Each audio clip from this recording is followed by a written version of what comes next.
We have our ace reporter on personnel, Marc Z from Longfellow Staffing. Hi, Marc. Jeff, good evening. Great to see you. Great to be with you. What's the big story today?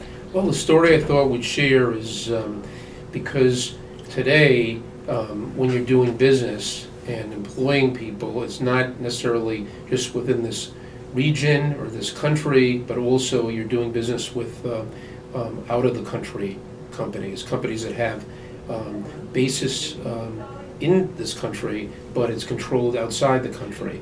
And what I thought it's employees should know that when you're dealing with them, there are a lot of dealing with companies and employees, it's different customs and it's different ways of doing business. So on the employee side, a lot of employers, when they're starting to use individuals from out of the country or bring them into the country, whether it's, for example, people that are from different religions, for example, like the Muslim faith, you have to be understanding that at different times of the day, they'll need prayer time.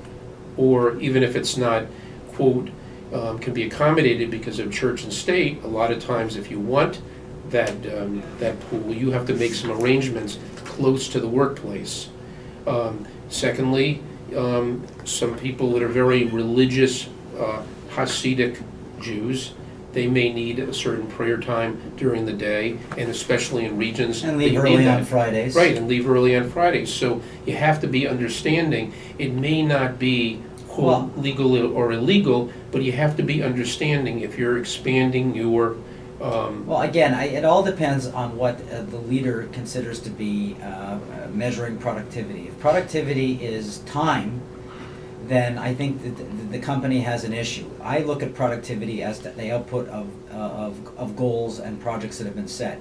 So if you agree with somebody on what the goals and the projects are, and they get them done or they exceed them, then they're meeting my expectations. If they're, if I don't see them, that's fine with me.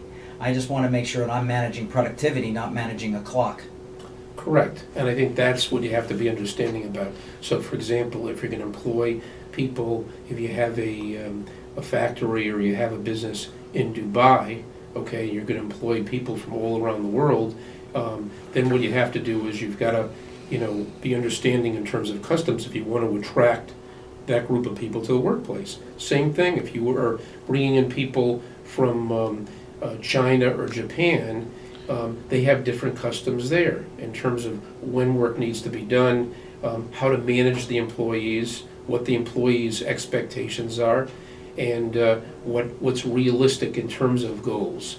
But you have to be understanding, because as the unemployment rate becomes tighter and tighter, which is what we want in an economy, you're looking at all different types of employees, and you have to be understanding in terms of not necessarily from a legal standpoint because of church and state, but in terms of a cultural standpoint, if you want to be able to attract that group. Because, so for example, with Japan, you have a lot of loyal employees. So once you have one, that person might have friends. Yeah, but losing a job is a